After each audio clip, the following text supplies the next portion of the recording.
ஆண்டவரும் இரட்சகரும் மீட்பரும் ஆகிய இயேசு கிறிஸ்துவின் நாமம் மகிமைப்படுவதாக. நம்முடைய வாழ்க்கையில் பிரச்சனைகள் தீவிரமாய் செயல்படும் பொழுது பல சமயங்களில் நம்மையும் அறியாமல் தேவஜனங்கள் பல சமயங்களில் தங்களையும் அறியாமல் ஒரு காரியத்தை யோசிக்க ஆரம்பிப்பார்கள். அவர்களை சுற்றி நடைபெற்று கொண்டிருக்கிற தீவிரமான பிரச்சனைகள், அவர்கள் வாழ்க்கையில் பெருக்கெடுத்து கொண்டிருக்கிற நெருக்கங்கள், இதன் மத்தியில் ஆண்டவர் தாமதிக்கிறது போல அவர்களுக்கு தோன்றும். ஆண்டவர் தாமதிக்கிறாரோ, காலம் தாழ்த்துகிறாரோ, உடனுக்குடன் இந்த இடத்தில் செயல்படாமல் கர்த்தர் கொஞ்சம் காலம் தாழ்த்துவது போல தேவஜனங்களுக்கு பல சமயத்தில் காணப்படுகிறது. உங்கள் வாழ்க்கையிலும் நெருக்கங்கள் மத்தியில் நீங்கள் கடந்து போகும் பொழுது உங்களுடைய உள்ளம் அதிகமாக எதிர்பார்க்கும். உடன்தானே கர்த்தர் தன்னுடைய கரத்தை நீட்டி இந்த இடத்தில் ஒரு அற்புதத்தை செய்ய வேண்டும், உடன்தானே கர்த்தர் ஒரு மாற்றத்தை கொண்டு வர வேண்டும் என்று சொல்லி உங்களுக்குள் மிகுந்த எதிர்பார்ப்பு காணப்படும். ஆனால் ஆண்டவர் தாமதிக்கிறது போல உங்கள் உள்ளத்தில் ஒரு எண்ணம் தோன்ற ஆரம்பிக்கும். இவ்வளவு தீவிரமாய் ஜெபித்தும் ஏன் ஆண்டவர் தீவிரமாய் செயல்படாமல் இருக்கிறார்? இவ்வளவு நான் எதிர்பார்த்தும் ஏன் கர்த்தர் இன்னும் தாமதிக்கிறார் என்று சொல்லி உங்களுக்குள் நீங்கள் புலம்பிக் கொண்டிருக்கலாம் அல்லது சோர்ந்து போயிருக்கலாம். நம்முடைய ஆண்டவர் தாமதிக்கிற ஆண்டவர் அல்ல, மாறாக மகிமைப்படுகிற ஆண்டவர். நம்முடைய ஆண்டவர் காலம் தாழ்த்துகிறவர் அல்ல, கண்டும் காணாதவர் போல அப்படியே கடந்து போகிறவர் அல்ல. நமக்கு மாத்திரம்தான் அந்த பிரச்சனையின் தீவிரம் தெரிகிறது, ஆனால் ஆண்டவருக்கு புரியவில்லையே, அவருடைய கரம் இன்னும் நீட்டப்படவில்லையே என்று சொல்லி நீங்கள் அங்கலாய்த்து கொண்டிருக்கலாம். அவர் தாமதிக்கிறது போல உங்களுக்கு காணப்படலாம், ஆனால் அவர் தாமதிக்கிற கர்த்தர் அல்ல, மாறாக மகிமைப்படுகிற கர்த்தர். பாருங்கள், சில சமயங்களில் நம்முடைய பிரச்சனை மிக தீவிரமாய் செயல்படும். இந்த தீவிரமாய் செயல்படுகிற பிரச்சனையின் மத்தியில் தேவன் தீவிரமாய் கிரியை செய்ய வேண்டும் என்று சொல்லி நாம் எதிர்பார்ப்போம். ஆனால் காரியங்கள் தலைகீழாய் நடைபெறும். இந்த இடத்தில் பாருங்கள், மார்க் எழுதின சுவிசேஷத்தில் 5வது அதிகாரத்தில் 23வது வசனத்தை குறித்து கொண்டு வாசித்து பாருங்கள். ஒரு மனிதனுடைய தீவிரமான ஒரு பிரச்சனை, அந்த தீவிரமான பிரச்சனையின் மத்தியில் அந்த மனிதனுடைய எதிர்பார்ப்பு எப்படியா இருந்தது பாருங்கள். மார்க் எழுதின சுவிசேஷத்தில் 5வது அதிகாரத்தில் 23வது வசனத்தை வாசியுங்கள். என் குமாரத்தி மரண அவஸ்தைப்படுகிறாள். என் குமாரத்தி மரண அவஸ்தைப்படுகிறாள். அப்படி என்றால் அவள் மரணத்தின் விளிம்பில் நின்று கொண்டிருக்கிறாள். மரணத்துக்கும் அவளுக்கும் கொஞ்ச தூரம் தான் இருக்கிறது. பாயிண்ட் ஆஃப் டெத், மரணத்தின் வாசலில் நின்று கொண்டிருக்கிறாள். அப்படி என்றால் இந்த மனிதன் தன்னுடைய ஜெபத்தில் எவ்வளவு தீவிரத்தை காட்டியிருப்பார் பாருங்கள். ஆண்டவர் இந்த இடத்தில் தாமதம் செய்வார் என்றால், ஒரு சில வினாடிகள் தாமதிப்பார் என்றால் என் குமாரத்தி மரித்து போய்விடுவாள் என்பது அந்த மனிதனுக்கு நன்றாய் தெரியும். தீவிரமாய் தேவ சமூகத்துக்கு வந்து தீவிரமாய் ஒரு ஜெபத்தையும் ஏறெடுக்கிறார். பல சமயத்தில் நமக்கு தெரியும், பிரச்சனையின் உக்கிரகம் நமக்கு தெரியும். உடன்தானே இது தீர்க்கப்படாவிட்டால், உடன்தானே இது சீர் செய்யப்படாவிட்டால் இதன் விளைவுகள், பக்க விளைவுகள் மிக தாறுமாறாய் போய்விடும், மிகப்பெரிய பாதிப்பை நம்முடைய குடும்பத்தில் கொண்டு வந்துவிடும் என்றெல்லாம் சொல்லி நாம் உணர்ந்து கொள்வோம், நாம் தீவிரம் காட்டுவோம். ஆனால் ஆண்டவரோ தீவிரம் காட்டாதது போல நமக்கு காணப்படும், தாமதிக்கிறது போல காணப்படும். யவீருவின் பிரச்சனையை பாருங்கள். மரணத்தின் விளிம்பில் நின்று கொண்டிருக்கிற தன்னுடைய குமாரத்தி, அதிலும் லூக்கா எழுதின சுவிசேஷத்தில் 8வது அதிகாரத்தில் 41வது வசனத்தை குறித்து கொண்டு வாசித்து பாருங்கள். யவீருவின் ஒரே குமாரத்தி, ஒரே மகள். அப்படி என்றால் யவீருவின் உள்ளம் எவ்வளவாய் துடித்து கொண்டிருக்கும். ஆண்டுடைய சமூகத்துக்கு நாம் தாமதமாய் போனால் கூட ஒரு சேதம், ஆண்டவர் தாமதமாய் செயல்பட்டாலும் மிகப்பெரிய ஒரு இழப்பு. காரணம் என்ன? ஒரே குமாரத்தி. அந்த குமாரத்தி குறித்த அந்த மனிதனுடைய கற்பனைகள் எவ்வளவு அதிகமாக இருக்கும். அந்த குமாரத்தை குறித்து அந்த மனிதனுடைய கற்பனைகள், அந்த மனிதனுடைய திட்டங்கள் அந்த மகளை பார்க்கும் பொழுதே இவள்தான் என் வாழ்க்கை என்று சொல்லி அந்த பெற்றோருக்கு இருந்திருக்கும். ஆனால் இப்பொழுது மரணத்தின் நுழைவாயிலில் அந்த எதிர்பார்ப்புகள் அப்படியே நின்று கொண்டிருக்கிறது. தேவன் தீவிரமாய் கிரியை செய்ய வேண்டும் என்று சொல்லி அந்த மனிதன் நினைக்கிறார். பாருங்கள், உடன்தானே ஆண்டவரும் கிரியை செய்தார். எப்படி ஆண்டவர் கிரியை செய்தார் பாருங்கள். மார்க் எழுதின சுவிசேஷத்தில் 5வது அதிகாரத்தில் 24வது வசனத்தை வாசியுங்கள். அவர் அவனோடே கூட போனார். அவர் அவனோடே கூட போனார். உடனே ஆண்டவரும் செயல்படுகிறார். நான் வருகிறேன் என்று சொல்லி புறப்பட்டு வருகிறார். ஒரு சில மாற்றங்களை நாம் பார்த்தவுடன் கர்த்தர் செயல்பட ஆரம்பித்து விட்டார். கர்த்தர் நமக்காக யுத்தம் செய்கிறார். கர்த்தர் நமக்காக வழக்காடுகிறார். கர்த்தர் தன்னுடைய கரத்தை நீட்டிவிட்டார் என்றெல்லாம் நமக்கு தெரியும். ஆனால் போக போக பார்த்தால் தாமதிக்கிறாரோ, ஆண்டவர் செயல்படாமல் இருக்கிறாரோ, அதிக நேரம் எடுத்துக்கொள்கிறாரோ, அல்லது என்னை மறந்து விட்டாரோ என்பது போலெல்லாம் நமக்கு காணப்படும். இந்த மனிதனுடைய ஜெபம் எவ்வளவு அருமையான ஒரு ஜெபமாக இருந்தது பாருங்கள். என்ன ஆச்சரியமான ஒரு ஜெபமாக இருந்தது பாருங்கள். அந்த ஜெபத்தை கேட்டவுடன் கர்த்தர் கிரியை செய்கிறார். மீண்டும் வாசியுங்கள் 5வது அதிகாரத்தில் 23வது வசனத்தை. என் குமாரத்தி மரண அவஸ்தைப்படுகிறாள், அவள் ஆரோக்கியம் அடையும்படிக்கு நீர் வந்து அவள் மேல் உமது கைகளை வையும், அப்பொழுது பிழைப்பாள் என்று அவரை மிகவும் வேண்டிக் கொண்டான். நீங்க கைகளை வைத்தால் போதும் ஆண்டவரே, அற்புதம் நடைபெறும். இந்த ஜெபத்திற்கு உடனே கர்த்தர் அசைகிறார். அவனோடு கூட புறப்பட்டு வருகிறார். ஆனால் பாருங்கள், அந்த இடத்தில் ஒரு தாமதம். பாருங்கள், அந்த இடத்தில் வேறு விதமான காரியங்கள் நடைபெற ஆரம்பிக்கிறது. இன்றைக்கு உங்கள் வாழ்க்கையிலும் கர்த்தர் கிரியை செய்ய துவங்கியும் முற்று பெறாமல் இருக்கிற ஒரு சில காரியங்கள். துவங்கிவிட்டார், ஆனால் இன்னும் முழுமை பெறவில்லையே. அதிக நேரம் எடுத்துக்கொள்ளுகிறாரோ என்பது போல நமக்கு தெரியும். அப்படிதான் அந்த இடத்தில் ஒரு காரியம் நடந்தது. வாசியுங்கள் 5வது அதிகாரத்தில் 35வது வசனம். அவர் இப்படி பேசிக்கொண்டிருக்கையில் பாருங்கள், ஆண்டவர் யவீருவின் மகளை குணப்படுத்துவதற்காக புறப்பட்டு வருகிறார். ஆனால் புறப்பட்டு வருகிற வழியில் என்ன நடந்தது என்பது உங்களுக்கு தெரியும். பெரும்பாடுள்ள ஸ்திரீ அவருடைய வஸ்திரத்தின் ஓரத்தை தொட்டு சுகத்தை பெற்றுக்கொள்ளுகிறாள். உடனே ஆண்டவர் அந்த இடத்தில் நின்று தொடர்ந்து பேசிக்கொண்டே இருக்கிறார். யவீருவின் உள்ளம் எப்படி இருக்கும்? அந்த இடத்தில் எப்படி இருந்திருக்கும்? சற்று யோசித்து பாருங்கள். என்ன ஆண்டவர் பேசிக்கொண்டே நின்று கொண்டிருக்கிறாரே, செயல்படாமல் நின்று கொண்டிருக்கிறாரே. ஐயோ, அவர் தாமதிக்கிற ஒவ்வொரு மணி நிமிடங்களும், ஒவ்வொரு மணி துளிகளும் என் மகள் மரணத்தின் வாசலுக்குள் நுழைந்து கொண்டிருக்கிறாளே, மரித்து விடுவாளே என்று சொல்லி இந்த மனிதனுடைய உள்ளம் அங்கலாய்த்து கொண்டிருக்கிறது. ஆனால் ஆண்டவர் என்ன செய்கிறார்?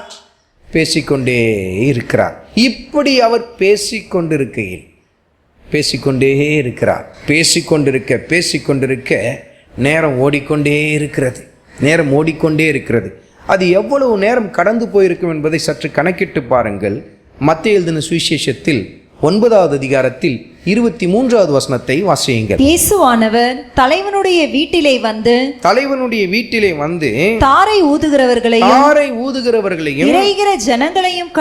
இறைகிற ஜனங்களையும் கண்டு இந்த வசனத்தில் சற்று கவனித்து பாருங்கள். இயேசுவானவர், நம்முடைய ஆண்டவர் இயேசு கிறிஸ்து தன்னுடைய இடத்திலிருந்து புறப்பட்டு யவீருவின் வீட்டுக்கு வருவதற்குள்ளாக அந்த குமாரத்தி மரித்து போய்விடுகிறாள். அதோடு கூட அங்கு என்னவும் ஏற்பட்டு விடுகிறது? தாரை ஊதுகிறவர்கள். இன்னும் தெளிவாக சொல்லணும்னா சங்கு ஊதுறவன் கூட வந்துட்டான். உண்மைதானே? சங்கு ஊதுறவன் வந்துட்டான். சங்கு ஊதுறவன், மணி அடிக்கிறவன், இல்லை நம்ம வழக்கத்தின்படி சொன்னால் பேண்ட் அடிக்கிறவன்லாம் வந்துட்டாங்க. இதுக்கு நேரம் எடுத்திருக்காதா?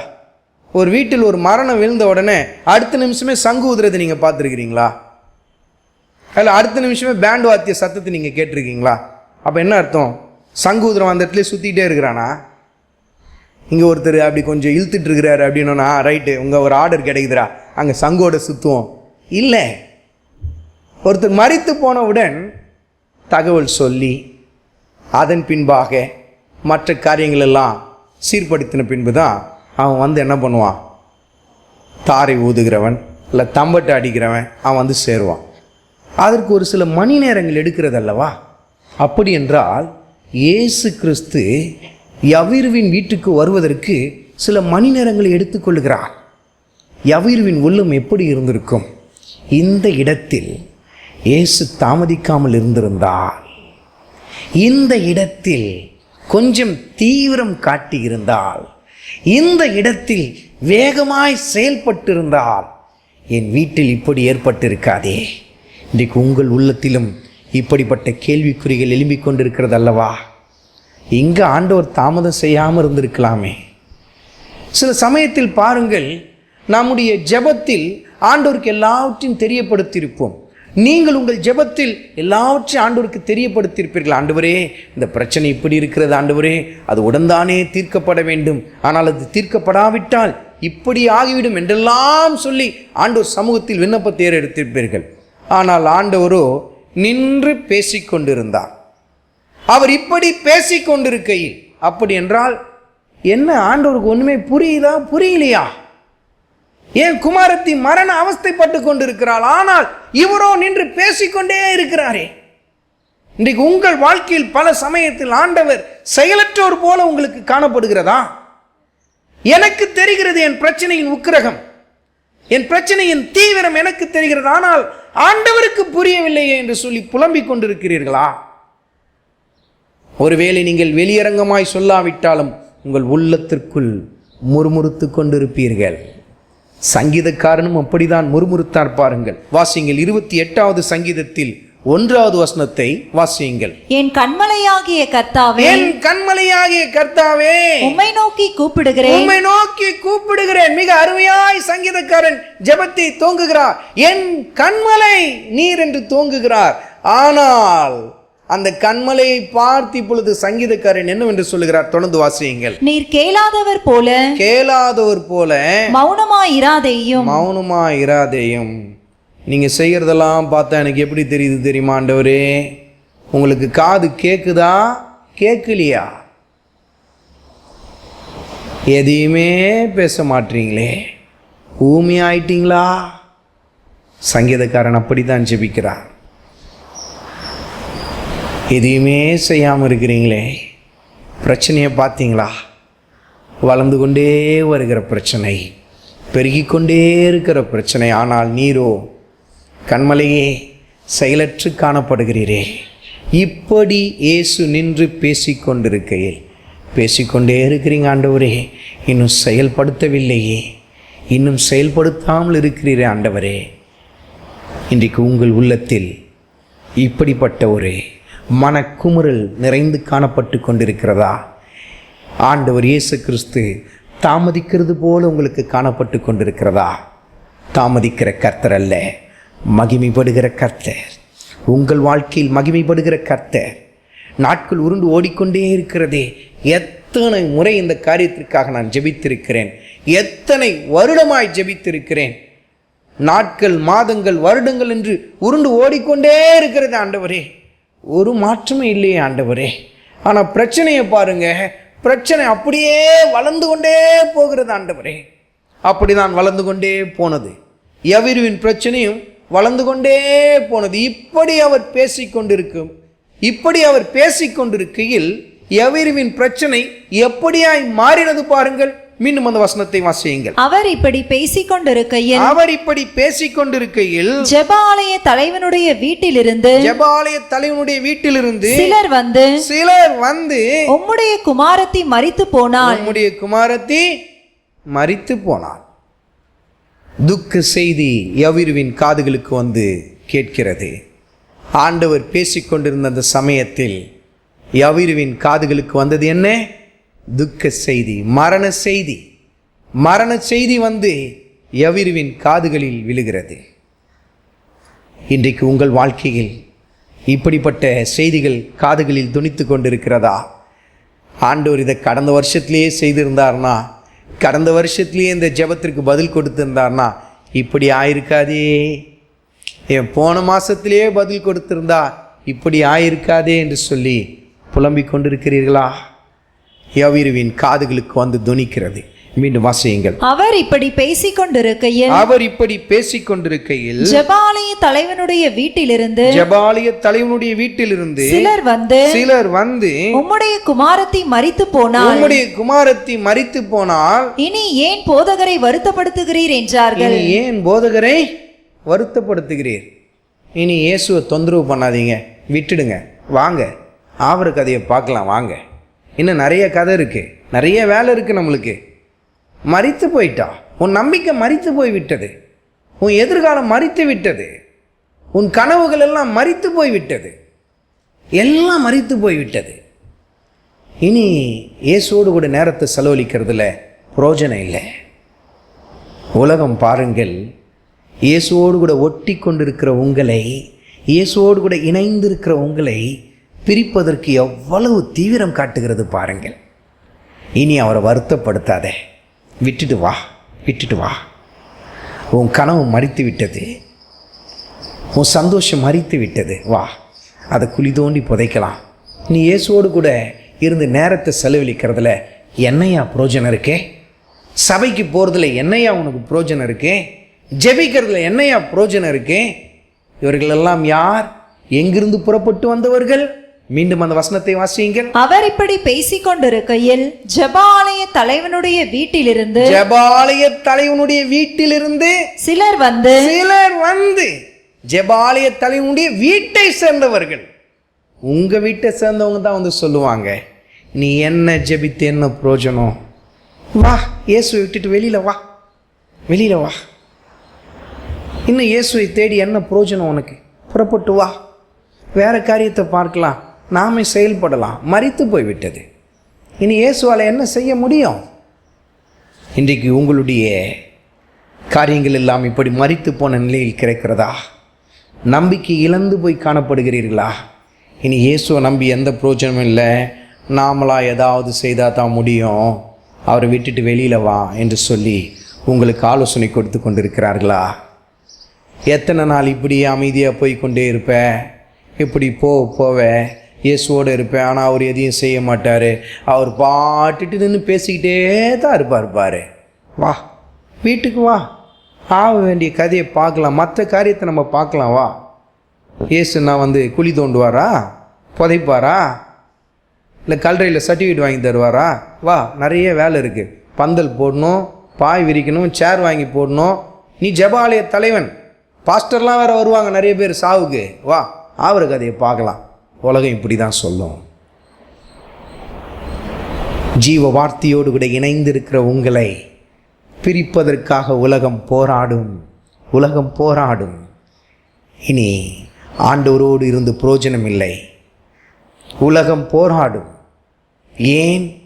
உலகத்தின் பார்வையில் அவர் யார்தான்? போதகர் மாத்திரம்தான். அவரை போதகராய் மாத்திரம் பார்க்கிறவர்கள் அவரை விட்டு பிரிந்து தான் போவார்கள். அவரோடு கூட நிலைத்து நிற்க மாட்டார்கள். அவரை ஆண்டவராய், இரட்சகராய், உயிர்ப்பிக்கிற கர்த்தராய் பார்க்கிறவர்கள் தான் அவரோடு கூட இணைந்து காணப்படுவார்கள். உலகம் தீவிரம் காட்டுகிறது, பிரச்சனை தீவிரம் காட்டுகிறது, ஆனால் ஆண்டவரோ செயலற்றவர் போல காணப்படுகிறாரே என்று நினைக்க தோன்றுகிறது. இன்றைக்கு உங்கள் குடும்ப வாழ்க்கையில், உங்கள் தனிப்பட்ட வாழ்க்கையில் எழும்பி நிற்கிற பிரச்சனையின் கூர் ஒவ்வொரு நாளும் கூர்மை அடைந்து கொண்டே இருக்கிறது. ஆனால் ஆண்டவரோ செயலற்றோர் போல காணப்பட்டு கொண்டிருக்கிறாரே, செயல்படாமல் நின்று கொண்டிருக்கிறாரே. ஆனால் பிரச்சனையின் கரங்கள் ஓங்கி கொண்டிருக்கிறதே, ஆனால் கர்த்தரோ தன்னுடைய கரத்தை நீட்டாமல் இன்னும் முடக்கி வைத்து கொண்டிருக்கிறாரே, பேசிக்கொண்டே இருக்கிறாரே. வாக்குத்தத்தங்களை மாத்திரம் கொடுத்து எனக்கு என்னையா பிரயோஜனம்? என் வாழ்க்கையில் செயல்படாமல் இருக்கிறதே, என் காரியங்கள் ஒவ்வொன்றாய் மரித்து கொண்டிருக்கிறதே என்று சொல்லி தேவ சமூகத்தில் புலம்பிக் கொண்டிருக்கிறீர்களா? உங்கள் தனிப்பட்ட ஜெபத்தில் புலம்பிக் கொண்டிருக்கிறீர்களா? அல்லது உங்கள் காதுகளில் வந்து தொனிக்கிற சத்தம், துர்ச்செய்திகள், துக்க செய்திகள் இப்படி நடந்து கொண்டிருக்கிறது உன் குடும்பத்தில், உன் குடும்பத்தை குறித்து இப்படி பேசிக் கொண்டிருக்கிறார்கள், உன் குடும்ப காரியங்கள் இப்படியாய் மாறிக்கொண்டிருக்கிறதே, நீ செயல்படாமல் இயேசுவோடு கூட இருந்து என்னையா பிரயோஜனம் என்று சொல்லி உலகம் உங்களோடு கூட போராடி கொண்டிருக்கிறதா? உலக மனிதர்கள் போராடி கொண்டுதான் இருப்பார்கள். காரணம் என்ன? இயேசுவோடு கூட இணைந்திருக்கிற நீங்கள் விசேஷமானவர்கள். விசேஷமான உங்களை நீங்கள் அவரோடு கூட மகிமை அடைய முடியாதபடிக்கு உங்களை உலக துக்கத்துக்கு நேராய் நடத்தும்படிக்கு உலகமானது தன் பக்கம் இழுத்து கொள்ளும்படி போராடி கொண்டுதான் இருக்கும். பாருங்கள், அப்படிதான் போராடினது. இன்றைக்கு தேவஜனமே, உங்கள் தனிப்பட்ட வாழ்க்கையில் ஏற்பட்டிருக்கிற ஒரு சில காரியங்களை நீங்கள் உற்று கவனிக்கும் பொழுது உடன்தானே கர்த்தர் இதில் அற்புதம் செய்ய வேண்டும் என்று சொல்லி நீங்கள் எதிர்பார்க்கலாம். ஆனால் ஆண்டவரோ கண்டும் காணாதவர் போல இருக்கிறாரே. அதிலும் இந்த மனிதன் மிக அருமையாய் ஆண்டவருடைய சமூகத்தில் தெளிவாய் ஒரு காரியத்தை சொன்னார். மீண்டும் வாசியுங்கள். மார்க் எழுதின சுவிசேஷத்தில் 5வது அதிகாரத்தில் 23வது வசனத்தை வாசியுங்கள். என் குமாரத்தி மரண அவஸ்தைப்படுகிறாள். என் குமாரத்தி மரண அவஸ்தைப்படுகிறாள். சாதாரண நோய்வாய்ப்பட்டு இருக்கவில்லை, சாதாரண வியாதியின் படுக்கை இல்லை, மரண அவஸ்தை, மரணத்தின் விளிம்பில் நின்று கொண்டிருக்கிறாள். இப்படி அருமையாய் ஆண்டவரே நான் உமக்கு புரிய வைத்தும் நீர் அதையெல்லாம் கண்டும் காணாதவர் போல, கேட்டும் கேட்காதவர் போல நின்று கொண்டு பேசிக்கொண்டே இருக்கிறீரே ஆண்டவரே. உங்கள் தனிப்பட்ட வாழ்க்கையில் கர்த்தர் கொடுத்த வாக்குத்தத்தங்கள் மரித்து போய் காணப்படுகிறதா? அதை பார்க்கும் பொழுதே உங்களுக்குள் பெருமூச்சு ஏற்பட்டு கொண்டிருக்கிறதா? எவிருவின் காதுகளுக்கு இந்த சத்தம் வந்து தொனித்தவுடன் எவிருவின் நிலை எப்படியாய் காணப்பட்டது பாருங்கள். மார்க் எழுதின சுவிசேஷத்தில் 5வது அதிகாரத்தில் 36வது வசனத்தை வாசியுங்கள். அவர்கள் சொன்ன வார்த்தையை இயேசு கேட்டவுடனே ஜெபாலய தலைவனை நோக்கி பயப்படாதே விசுவாசம் உள்ளவனாயிரு என்று சொல்லி. பாருங்கள், ஆண்டவர் அவனை பார்த்து என்ன சொல்லுகிறார்? பயப்படாதே, விசுவாசம் உள்ளவனாய் இரு. அப்படி என்றால் இந்த சத்தத்தை இந்த மனிதன் கேட்டவுடன் இந்த மனிதனை அறியாமல் அவனுக்குள் என்ன தொற்றிக்கொண்டது? பயம். அதே சமயத்தில் உள்ளத்தில் இருந்த விசுவாசமும் மரித்து போய்விட்டது. அப்படியே போய்விட்டது. இன்றைக்கு உங்கள் காதுகளில் கேட்கிற சத்தங்கள் துக்க செய்திகள், உங்கள் காதுகளுக்கு புறப்பட்டு வருகிற காரியங்கள், உங்கள் குடும்ப காரியங்களில் நீங்கள் எதிர்பார்க்கிற காரியத்திற்கு விரோதமாய் வேறு விதமான எதிர்மறையான காரியங்கள் புறப்பட்டு வரும் பொழுது உடனே உங்களையும் அறியாமல் உங்களை பற்றி கொள்ளுகிற பயம், உங்களுக்குள் இருக்கிற விசுவாசம் உடன்தானே மரித்து போய்விடுகிறது அல்லவா? அப்படிதான் யவீருவுக்குள்ளும் மரித்து போனது. விசுவாசம் மரித்து போனது. செயலற்று விட்டாரே ஆண்டவர், செயல்படாமல் நின்று கொண்டிருக்கிறாரே, தாமதித்து விட்டாரே. தாமதிக்காமல் இருந்திருந்தா இந்நேரம் இந்த காரியங்கள் எல்லாம் சீர்பட்டிருக்குமே. தாமதிக்கிற கர்த்தர் அல்ல, உங்கள் வாழ்க்கையில் உங்களுக்குள் மகிமைப்படுகிற கர்த்தர். ஒரு காரியத்தின் ஆரம்பத்தை மாத்திரம்தான் நாம் பார்க்கிறோம், அதன் முடிவு என்னமா இருக்கும் என்பது நமக்கு தெரியாததினால் உடன்தானே தேவ ஜனங்கள் தேவ சமூகத்தில் புலம்ப ஆரம்பித்து விடுகிறார்கள். தற்போது நடைபெறுகிற காரியத்தின் மீது தான் கண்கள் பதியப்படுகிறது. அதனால் தேவன் மீது வைக்கப்பட வேண்டிய கண்கள் அப்படியே கீழே இறங்க ஆரம்பித்து விட்டது. யவீருவின் நிலையை சற்று கவனித்து பாருங்கள். ஜீவ வார்த்தை அந்த மனிதனுக்கு முன்பாக நின்று கொண்டிருக்கிறது. ஆனால் ஜீவ வார்த்தை மீது இந்த மனிதன் தன் கண்களை பதிய வைத்திருப்பார் என்றால் பயமும் அவிசுவாசமும் அந்த மனிதனுடைய உள்ளத்தில் வந்திருக்க முடியாது. ஆனால் இந்த மனிதன் ஜீவ வார்த்தை மீது கண்களை வைப்பதற்கு பதிலாக மனிதர்கள் கொண்டு வந்த வார்த்தை மீது தன் நம்பிக்கை வைக்க ஆரம்பித்து விட்டார். அதை வைக்க ஆரம்பித்தவுடன் உடனே பயம், உடனே அவிசுவாசம். பாருங்கள், இந்த துயர செய்தி, இந்த துக்க செய்தியை யவீருவின் வீட்டார் யாரிடத்தில் வந்து சொன்னார்கள்? யவீருவுக்கு மாத்திரம்தான் வந்து சொன்னார்கள். ஆண்டவர் உங்கள் வாழ்க்கையில் கவனமற்றவராயிருக்கிறார் என்று நினைக்காதீர்கள். கண்டும் காணாதவர் போல போய்கொண்டிருக்கிறார் என்று நினைக்காதீர்கள். ஆண்டவரே, எவ்வளவு காரியங்கள் நடைபெற்று கொண்டிருக்கிறது, ஆனால் நீ செயல்படாமல் இருக்கிறீர் என்று சொல்லி பல பேர் நீங்கள் நினைத்து கொண்டிருக்கலாம். ஆண்டவருக்கு என் குடும்பத்தில் நடக்கிற பிரச்சனை தெரியுமா? என் குடும்பத்தில் நடைபெற்று கொண்டிருக்கிற கூக்குரல் தெரியுமா? கர்த்தர் எதையுமே விசாரிக்காமல் அப்படியே இருக்கிறாரே என்று சொல்லி நீங்கள் புலம்பிக் கொண்டிருக்கலாம். ஆனால் ஆண்டவர் கண்டும் காணாதவராயிருக்கிறவர் அல்ல. அவர் எப்படிப்பட்டவராயிருக்கிறார்? வாசியுங்கள் 5வது அதிகாரத்தில் 36வது வசனம். அவர்கள் சொன்ன வார்த்தையை இயேசு கேட்டவுடனே இந்த செய்தி யவீருவின் காதுகளுக்கு வந்து அடைகிறது. ஆனால் ஆண்டவர் அதை கவனித்து பார்க்கிறார். உங்களை சுற்றி என்ன நடக்கிறது என்பதை கவனமாய் பார்க்கிற ஆண்டவர். கவனமாய் பார்க்கிற ஆண்டவர், உங்கள் மீது கவனமாய் இருக்கிற ஆண்டவர் பாருங்கள். உங்கள் குடும்பத்தில் நடக்கிற பிரச்சனை, போராட்டம் ஒன்றும் அவருடைய கண்களுக்கு மறைவானது இல்லை. அவர் பார்க்காதது போல உங்களுக்கு காணப்படலாம், கேட்காதது போல உங்களுக்கு காணப்படலாம். ஆனால் ஆண்டவர் யவீருவின் காதுகளுக்கு வந்த துயர செய்தியை கவனித்து கேட்கிறார். இயேசு அதை கேட்டு பதில் கொடுக்கிறார், விசாரிக்கிறார். உங்களை விசாரிக்கிற ஆண்டவர், உங்களை தனிப்பட்ட முறையில் விசாரிக்கிற ஆண்டவர். ஜீவ வார்த்தை விட்டு பிரிப்பதற்காக உலகம் போராடுகிறது, உங்களை விட்டு பிரிப்பதற்காக போராடுகிறது. ஆனால் இதன் மத்தியில் ஆண்டவர் குறுக்கிடுகிறார். எப்படி குறுக்கிடுகிறார் பாருங்கள். ஆண்டவர் குறுக்கிடுகிற விதத்தை பாருங்கள். தொடர்ந்து வாசியுங்கள். அவர்கள் சொன்ன வார்த்தையை இயேசு கேட்டவுடனே ஜெபாலய தலைவனை நோக்கி பயப்படாதே விசுவாசம் உள்ளவனாய் இரு என்று சொல்லி ஆண்டவர் என்ன சொல்லுகிறார் பாருங்கள். அந்த மனிதனை பார்த்து, பயப்படாதே, விசுவாசம் உள்ளவனாய் இரு என்று சொல்லி ஒரு காரியத்தை கற்றுத்தருகிறார். யவீருவே, நீ கேட்ட செய்தி உண்மைதான். உன் குமாரத்தி மரித்து போனது உண்மைதான். உன் காதுகளுக்கு வந்து அடைந்த சத்தம் உண்மைதான். இன்றைக்கு உங்கள் குடும்பத்தை பற்றி பேசுகிற காரியங்கள் உண்மைதான்.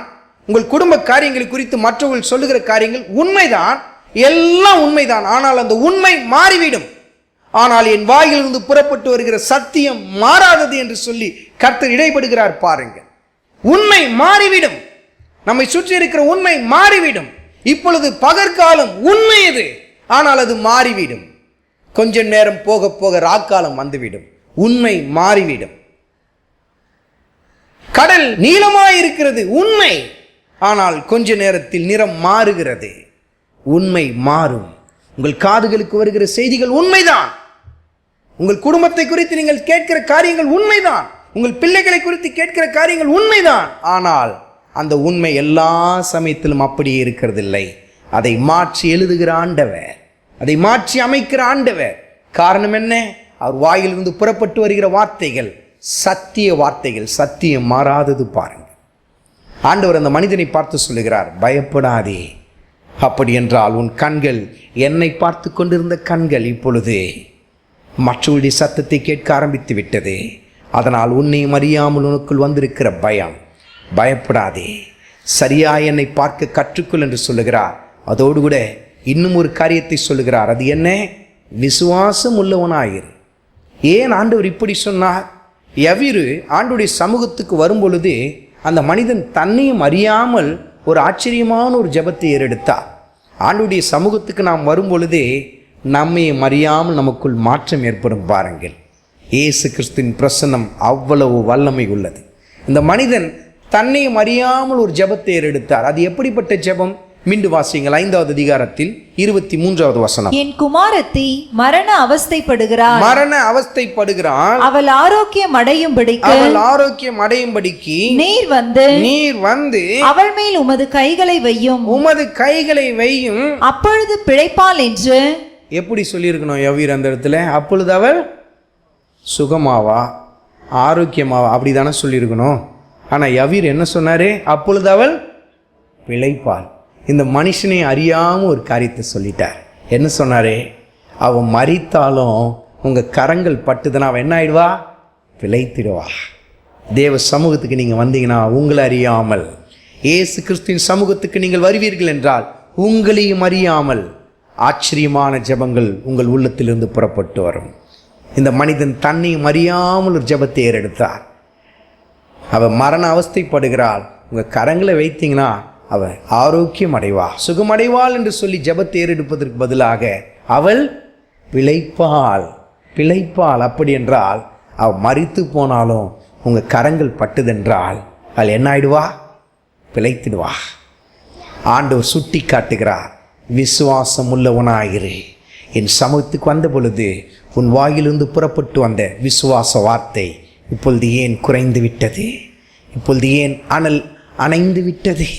இப்பொழுது ஏன் அந்த விசுவாசம் தளர்ந்து விட்டது? மீண்டும் சொல்லுகிறேன், அதே விசுவாசத்தோடு கூட இரு. ஆண்டவரை உறுதியாய் பின்பற்ற வேண்டும் என்று சொல்லி ஒரு தீர்மானத்தை எடுத்தீர்களே, உங்களை சுற்றி நடைபெறுகிற காரியங்கள் உங்கள் காதுகளுக்கு வந்து தொனிக்கிற சத்தத்தை கேட்ட மாத்திரத்தில் உங்கள் உறுதி தளர்ந்து போகிறதா? உங்கள் விசுவாசம் குறைந்து போகிறதா? இனி ஆண்டவரை தேடி என்ன பிரயோஜனம் என்று சொல்லி உங்களையும் அறியாமல் நீங்கள் நினைத்து கொண்டிருக்கிறீர்களா? ஆண்டவர் உங்களை தட்டி எழுப்பி சொல்லுகிறார், விசுவாசம் உள்ளவனாயிரு. ஆரம்பத்தில் உனக்குள் எப்படிப்பட்ட விசுவாசம் இருந்தது? அந்த விசுவாசம் ஏன் தளர்ந்து போனது? ஏன் குறைந்து போனது?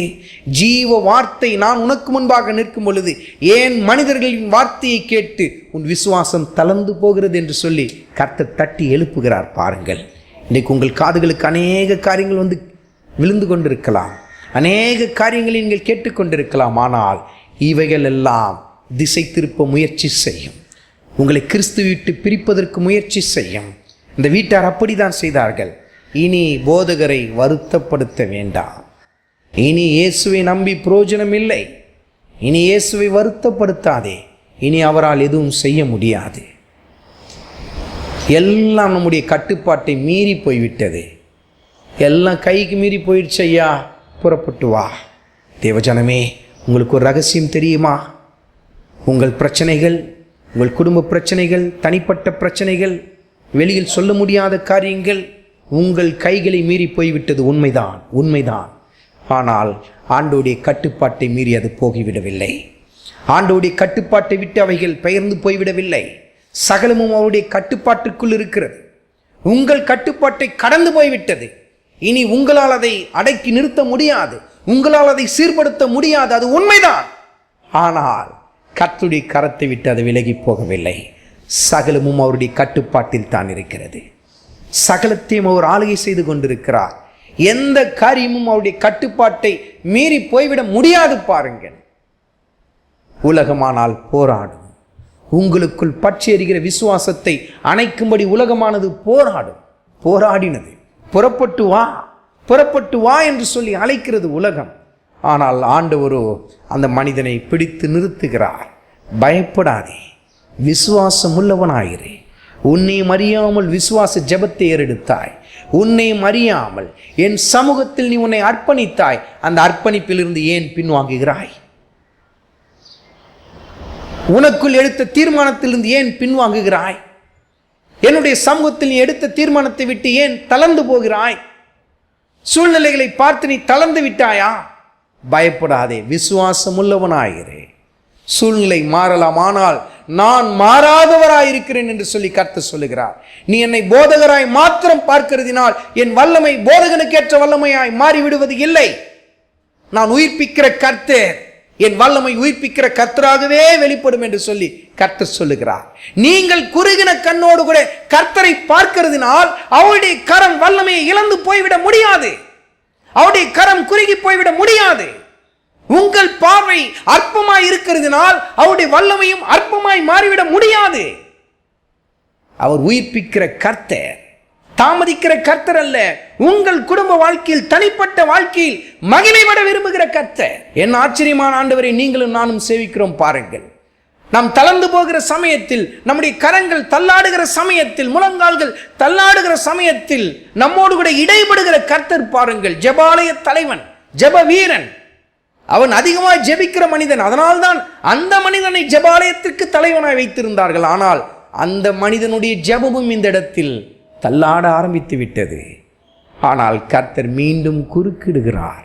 நீங்கள் தளர்ந்து போகிற சமயங்களில் எல்லாம் உங்களோடு கூட இடைபடுகிற பரிசுத்த ஆவியானவர், உங்கள் வாழ்க்கையில் குறுக்கிடுகிற பரிசுத்த ஆவியானவர் மீண்டும் உங்களை உயிர்ப்பிக்கும்படிக்கு, யவீருவின் குமாரத்தை உயிர்ப்பிக்கும் முன்பாக கர்த்தர் யவீருவின் விசுவாசத்தை உயிர்ப்பிக்கிறார். பாருங்கள், என் ஆச்சரியமான ஆண்டவர். இன்றைக்கு உங்கள் கரங்களில் கர்த்தர் கொடுத்திருக்கிற வாக்குத்தத்தங்களை நீங்கள் பார்க்கும் பொழுது அது மறித்து விட்டது. இனி இது செயல்படாது, இனி இது பிரயோஜனம் இல்லை என்பது போல உங்களுக்கு காணப்படுகிறதா? கர்த்தரும் இனி எதையும் செய்ய முடியாது என்று சொல்லி உங்களுக்குள் என்ன தோன்றிக் கொண்டிருக்கிறதா? உங்களுக்குள் எண்ணங்கள் தோன்றிக் கொண்டிருக்கிறதா? வாக்குத்தத்தங்களை பார்க்கும் பொழுது பெருமூச்சு ஏற்பட்டு கொண்டிருக்கிறதா? இதை கடந்த வருஷத்திலே செய்திருக்கலாமே கர்த்தர், எல்லாம் கடந்து போய்விட்டதே, எல்லாவற்றையும் இழந்து விட்டேனே, இழக்கக்கூடாததெல்லாம் இழந்துட்டேனே, என் மானம் மரியாதை எல்லாத்தையும் இழந்துட்டேனே, எவ்வளோ அவமானத்தின் வழியாக போய் கொண்டிருக்கிறேன். கலங்கி கொண்டிருக்கிறீங்களா? உங்கள் கட்டுப்பாட்டை இழந்து போய்விட்டது. ஆனால் சகலமும் அவருடைய கட்டுப்பாட்டில் தான் இருக்கிறது. கர்த்தர் என்ன சொல்லுகிறார் பாருங்கள்.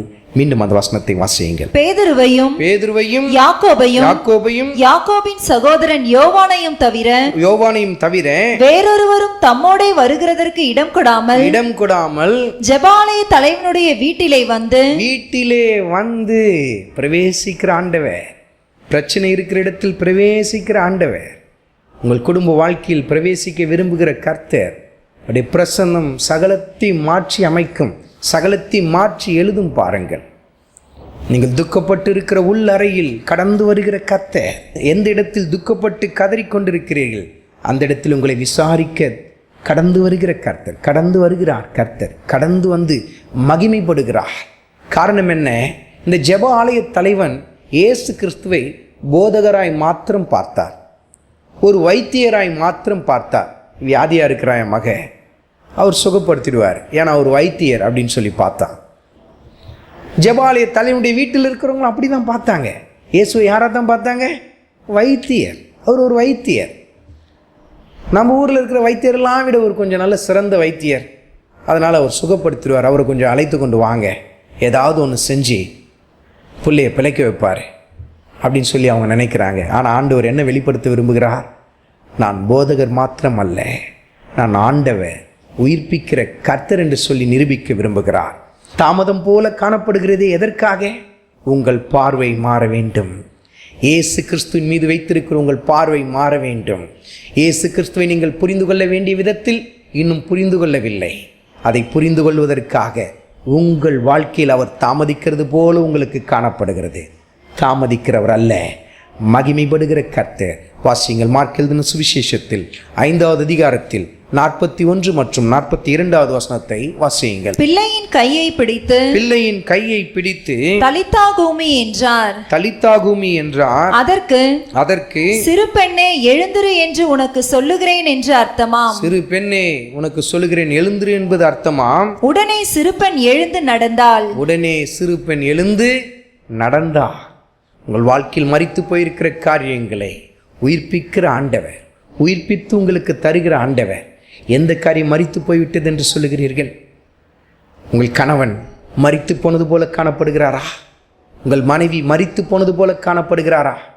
உங்கள் பிள்ளைகளின் எதிர்காலம் மரித்து போனது போல காணப்படுகிறதா? நீங்கள் துக்கப்பட்டு அழுது கொண்டிருக்கிற உள்ளறையில் பிரவேசிக்கிற ஆண்டவர், அந்த இடத்தில் தன்னுடைய பிரசனத்தை வெளிப்படுத்துகிற ஆண்டவர் உயிர்ப்பித்து தருகிறார். பாருங்கள், உயிர்ப்பித்து தருகிறார். வாக்குத்தத்தங்களை உயிர்ப்பித்து தருகிற ஆண்டவர். நீங்கள் நினைக்கலாம் அது மரித்து போய்விட்டது, நீங்கள் ஒரு முற்றுப்புள்ளியை வைக்கலாம். ஆனால் கர்த்தர் அதை முற்றுப்புள்ளியை அழித்துவிட்டு அதை ஆச்சரியப்படும் விதத்தில் உயிர்ப்பிக்கிற கர்த்தராக இருக்கிறார். நீங்கள் முடியாது என்று சொல்லி நீங்கள் ஒரு முடிவின் எல்லைக்கோட்டுக்குள் நீங்கள் வந்திருக்கலாம். ஆனால் கர்த்தரோ இனிதான் நான் மகிமைப்பட போகிறேன் என்று சொல்லி உங்கள் வாழ்க்கையில் இடைப்பட்டு கொண்டிருக்கிறார். ஆனால் தேவ ஜனங்கள் பல பேர் கர்த்தருடைய மகிமையான காரியங்களை புரிந்து கொள்ளாததினால், கர்த்தருடைய ஆச்சரியமான காரியங்களை புரிந்து கொள்ளாததினால், தற்போது தங்களை சுற்றி நடைபெற்று கொண்டிருக்கிற காரியங்கள் மீது கண்களை வைத்து பதிய வைத்து புலம்ப ஆரம்பித்து விடுகிறார்கள். ஆண்டவர் தாமதிக்கிறாரே, கைவிட்டு விட்டாரே, மறந்து விட்டாரே, என்னை தள்ளிவிட்டாரே என்றெல்லாம் சொல்லி புலம்ப ஆரம்பிக்கிறார்கள். ஆண்டவர் தள்ளிவிடுகிற ஆண்டவர் அல்ல, தாமதிக்கிற ஆண்டவர் அல்ல, உங்கள் வாழ்க்கையில் மகிமைப்படுகிற ஆண்டவர். ஆண்டவரை புரிந்து கொள்ள ஆரம்பியுங்கள். இன்றைக்கு உங்கள் வாழ்க்கையில் தாமதிக்கிறது போல காணப்படலாம், ஆனால் அவர் தாமதிக்கிறவர் அல்ல. உங்கள் வாழ்க்கையில் தன்னை உயிர்ப்பிக்கிற கர்த்தராய் வெளிப்படுத்தும்படி, உங்களுக்குள் மகிமைப்படும்படிக்கு, உங்களில் மகிமைப்படும்படிக்கு, உங்களையும் மகிமைப்படுத்தும்படிக்கு வல்லமையாய் கிரியை செய்கிற கர்த்தர். பாருங்கள், நாம் எழுந்து நின்று தேவ சமூகத்தில் நம்மை அர்ப்பணிப்போம்.